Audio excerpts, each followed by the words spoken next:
Yo, la paix à vous, les loulous. Salam alaikum. Alors, ce matin, c'est incroyablement surprenant. Je viens d'écouter deux vidéos en 10 minutes. Alors, une vidéo de Christophe Houplon. Ouais, je crois que c'est ça, Christophe, le voyageur d'Amérique du Sud, qui lui dit qu'il y a eu des fuites et que l'histoire du Bataclan, et derrière l'histoire du Bataclan, il y avait en effet, il y avait eu, donc à l'intérieur de ce Bataclan,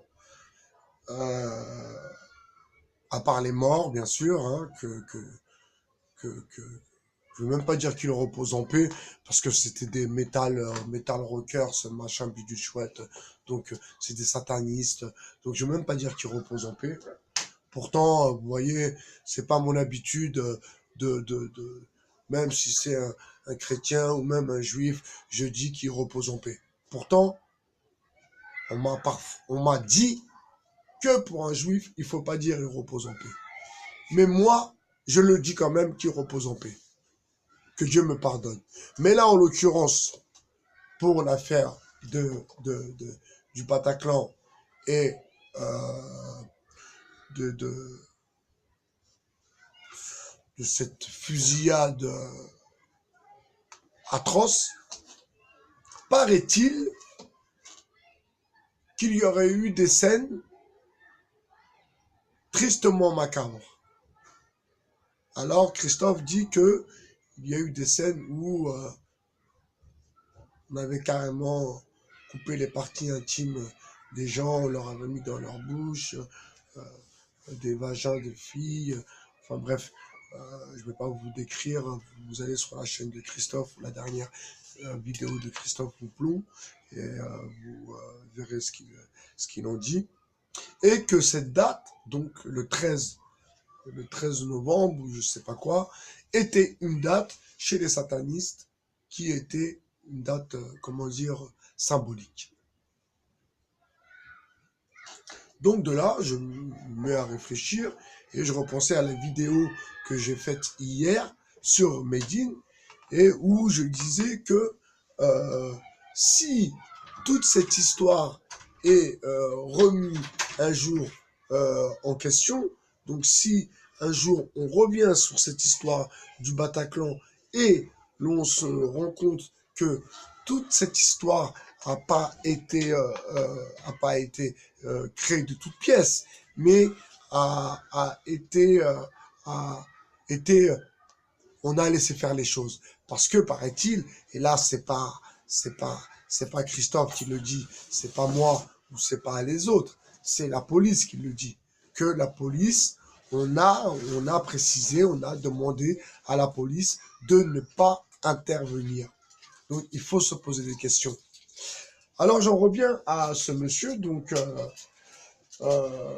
du site Les Veilleurs non silencieux, qui lui propose, alors pour que Medine puisse faire son Bataclan avec un peu plus d'acceptation de nous Français, que Medine reverse donc son cachet aux victimes du Bataclan.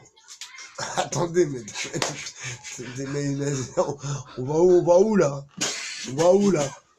Sérieux ou quoi? Qu'on reverse? Excuse-moi, mon ami, il rigole, parce que même lui, il trouve ça tellement stupide, quoi, vraiment, vraiment, excuse-moi, Tommy Robinson, le veilleur non silencieux, reste silencieux, hein, si c'est pour sortir des conneries comme ça, ou reste en veille, à la rigueur. Tu restes en veille, et tu restes silencieux, en même temps. Oui, je sais, si t'es en veille, t'es en mode silence, mais bon, les deux en même temps, ça serait mieux. Parce que franchement, pour sortir des trucs comme ça, alors un artiste va se produire et va reverser l'argent de ses concerts aux victimes d'une tuerie où lui, bien sûr, il n'a rien à voir dans cette histoire. Il a vraiment rien à voir dans cette histoire. Si, il a à voir parce qu'il a une barbe et parce qu'il est musulman et parce que on a retrouvé un drapeau de Daesh chez lui. Ça, c'est pour toi. T'as oublié un Coran. Un Coran et un drapeau de Daesh. Une Kalachnikov et des traces d'explosifs. Non, mais... T'as oublié le crime. Oui, non, mais il n'y a pas de Kalachnikov et il n'y a pas de drapeau de Daesh chez Medine.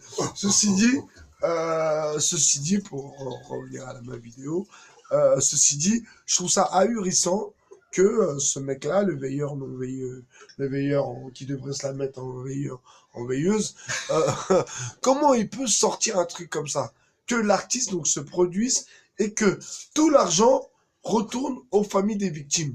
Alors que dans quelques années, peut-être, on va enfin comprendre le démêlé de toute cette histoire. Et d'ailleurs, l'État, et je vais pas dire qu'elle est complice, parce que moi, j'en sais rien. Mais quand on apprend que la police était devant le Bataclan et on a demandé à ce que la police n'intervienne pas, quand même, on se pose des questions.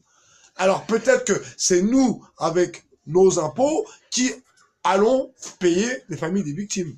Parce que vous savez très bien que la caisse des dépôts et des victimes, c'est nous qui la payons. Donc, d'une manière ou d'une autre, nous allons payer ces victimes.